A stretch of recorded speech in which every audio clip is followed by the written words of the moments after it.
Welcome to a video from thedigitallifestyle.com. In this video, I'm going to explain the structure of performances, programs, wave sequences in the Korg Wavestate. It can look a bit complicated at first, but it's actually pretty simple, and it's the basic building blocks for building your performances and patches. So I wanted to just explain what they are in this video.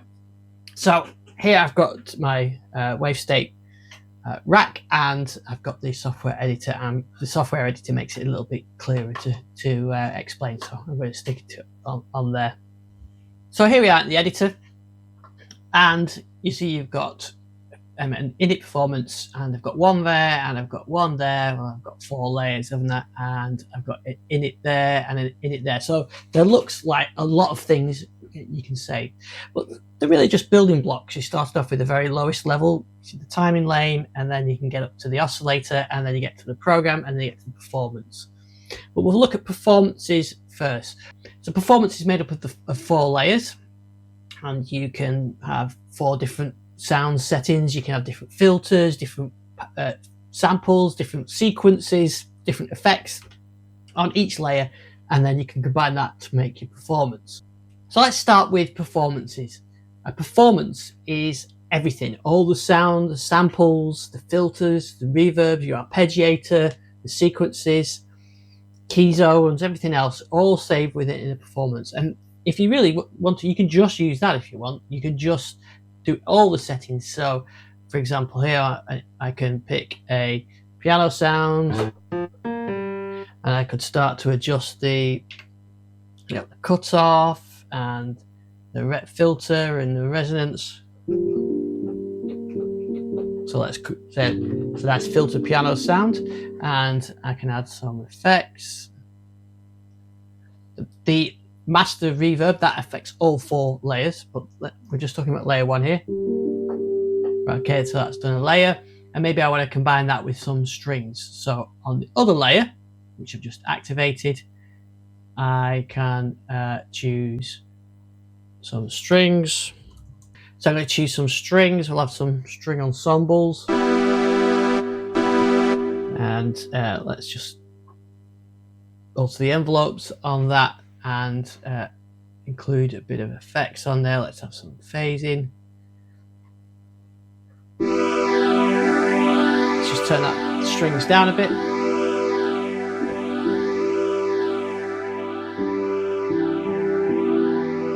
Okay, so we've got 2 layers.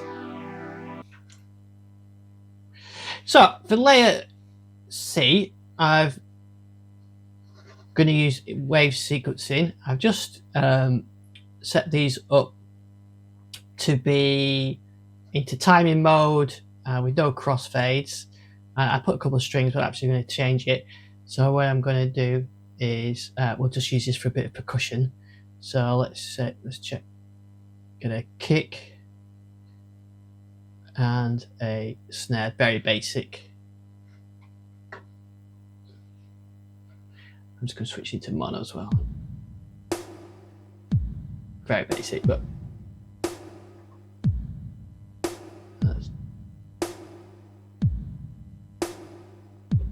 so there we go. We've got a very basic drum loop on there.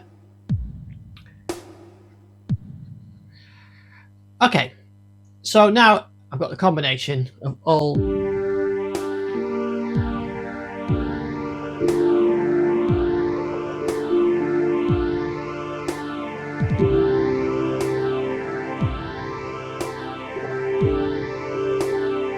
So I'm not trying to do sound design too much there, just to give you an example. So we've got 3 layers there, and I could use a 4th layer and so on.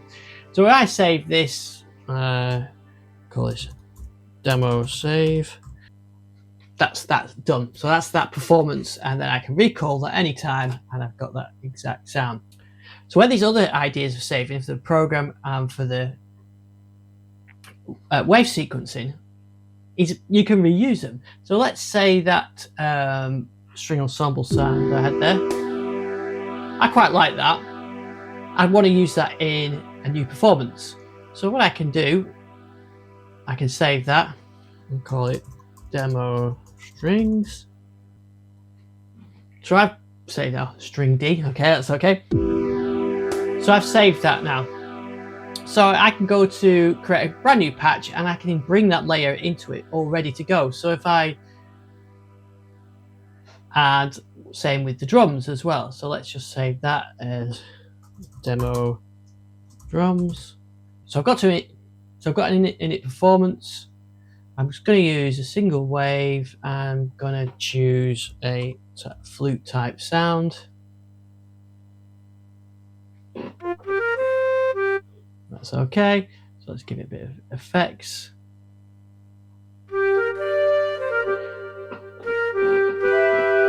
But I'd like underneath that to have that Selena string ensemble sound I just created before. So all I need to do is I can go to layer B, turn it on, go to program, look for the ID section, and there you'll see that demo strings.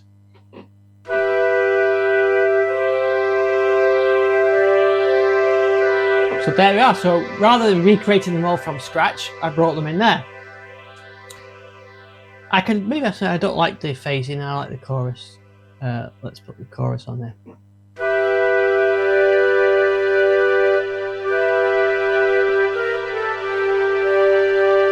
There we go. So when I save this one, even though I've adjusted it all, it's not going to overwrite that other one from the other patch.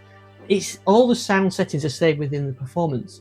If I save this now, this demo string D, it will update that template, but it won't affect the other one that we've already done. So it keeps that one as is. So it would just update the program that we use in future sounds.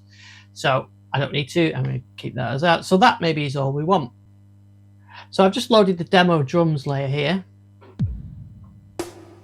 Right, so that's so I've done the bit of filter drums.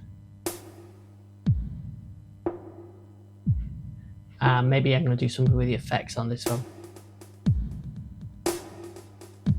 Okay, I like that one, but I'm going to call this demo filter drums. Okay, so I've got that ready to reuse in future performances. Well, that I find that sequence quite useful, that kick and snare. I'm not bothered about all these other bits, the filter settings and the effects, everything. So what I can do is I can just save this and call it kick snare. So this is only saving the sequence, not the other bits that and we can have it is tempo. I'm just going to categorize that as tempo so I can find it later. So I've saved that as the kick snare. So that's the sequence. So what it means, let me just save this main performance now.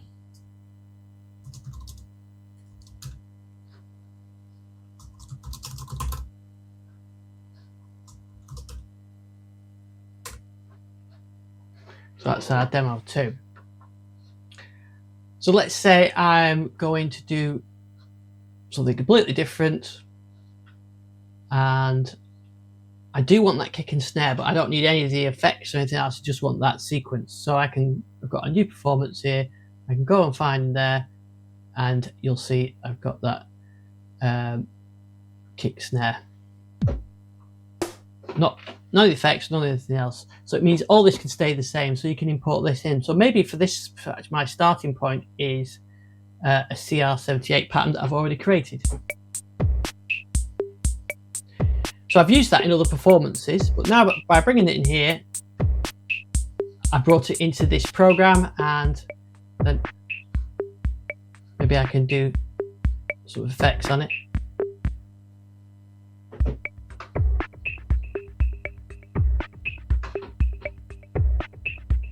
So I could call this Ensemble CR78.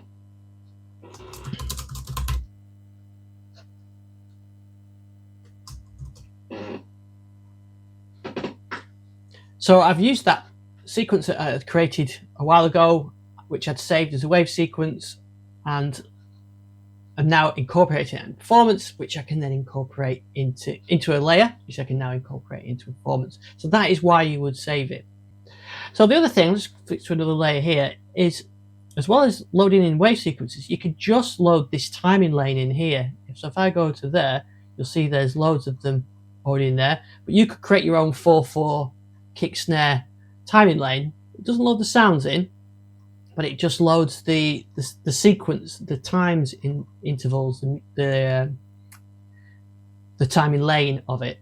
So that, you see, I just loaded one there. That's just loading the timing lane. So if you create a very intricate pattern that you like, you can save that as a timing lane, and then you can load that into the oscillator, and then choose your own samples and pitch and everything else. So the very lowest layer really is the timing lane. Then you've got the oscillator. Then you've got the layer. Then you've got the performance. There are some other things you can do on saving as well. So I've just go back to the first layer. I've got a drum pattern. I've turned the effects off. Let's play with the delay. And there's a whole load of settings you can have on here.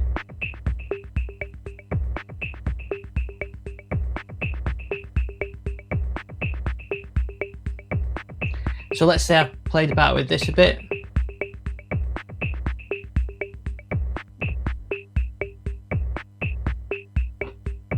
So I've made a few changes there to the BPM delay. I like that one. I might want to use that on other performances in the future, not just for the drums, for other stuff. So you can actually save that. I could call it 4 and put my name against it. So I've saved that. So I could go back to my demo. And there's our drums. So on the drum layer. So I can turn on the delay, and I'm going to load in the BPM. There already was a 4, so I should have called it 5, but I can rename that. So I'll load the one I've created, and that put that delay effect straight onto that. So this is how you can save things and then reuse them later. So like I said, it's not as complicated as you think at first. Start with the performance. Everything is saved there. All these parameters are saved within a performance. So if you're just focusing on the one performance and then doing something completely different later, then just save it as a performance. If you think you're going to be reusing stuff, and that's what I do fairly often, I created a nice soft brass sound, synth brass sound, and I've got it combined with a lead sound as a split or something like that, I would save those as layers because I might like that soft brass sound in another layer for something else later. Same with the wave sequences, same with the effects. Once you start getting into programming and you create your own sounds and effects, you save those as the individual parts so you can reuse them later. So that's really what it's about. It's about reusing the work that you've already done and applying it to other performances down the line. So I hope that simplifies it and answers the question, what's the difference between a performance, a layer, a wave sequence, a timing lane, and so on. So thanks for watching this video. Thanks for watching this video. You can support this channel through our Patreon link at the bottom. Patreon supporters get early access to samples and sound packs. Please encourage you to have a look at that. Thanks for watching. I'll see you on the next video.